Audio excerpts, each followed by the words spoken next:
Hello, hello. Can you hear me? Who am I talking to? I'm Tomo. Hello, Tomo. I'm Steve. Hello. Hello, how are you?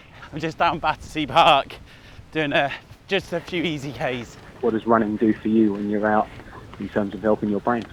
Oh, straight into the deep questions. It's really funny. I think it's still quite hard to talk about, like, just what I had to go through. What skills do you think sort of running has enabled you to learn or teach you a bit more about yourself? I love running, but I'm still struggling with my own mental health sometimes to just push through and be like, no, you can actually do this. 2 years ago, it got to a stage where my stress was so bad and I just wasn't sleeping enough that I actually lost my hearing.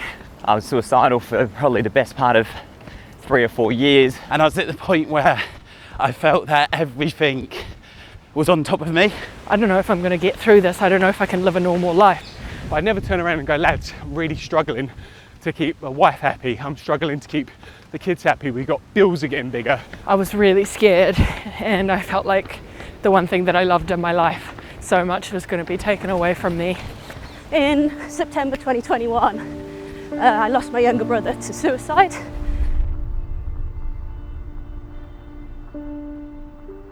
I've struggled a lot with my mental health since his loss. I've been carrying a lot of guilt after losing him to suicide. The trauma associated with his death obviously takes a toll on you. I'm sorry.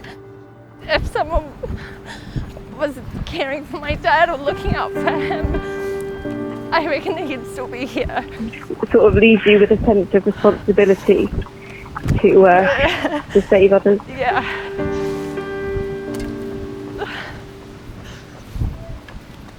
Yeah. And how do you feel like about going out there and being really public about it to help people like me? I set out doing this challenge because I wanted to show people, show myself that actually having a purpose is a great thing. I decided that I needed to do something that enabled me to get out of my head and into my body. What was it that running did that helped you so much? To me, it's so important to get out and remember those days when I couldn't.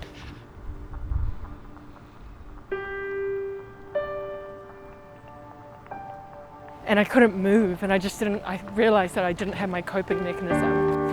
But when I came out, after going for that one run, I was like, I've missed this so much.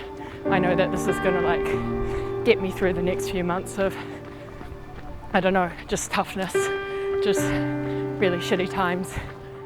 And I think it was actually an accumulation of all of this thinking that I'd done and how running has helped me.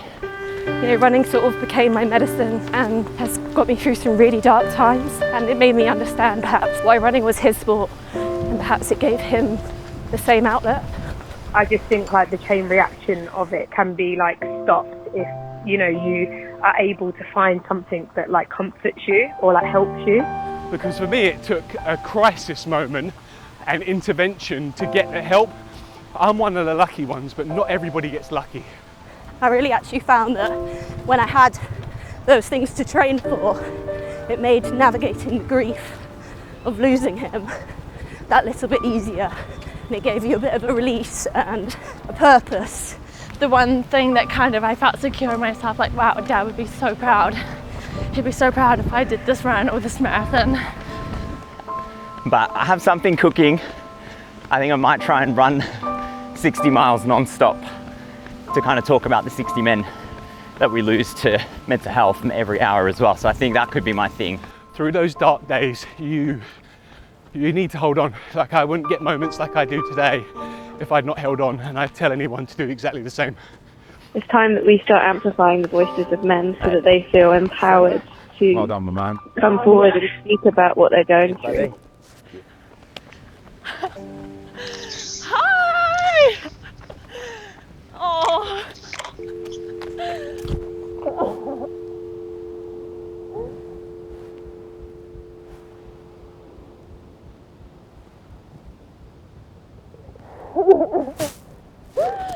God, I don't know why you made me so emotional. I feel like I was talking to my best friend on the phone then, I felt like I could tell you anything. Whoa!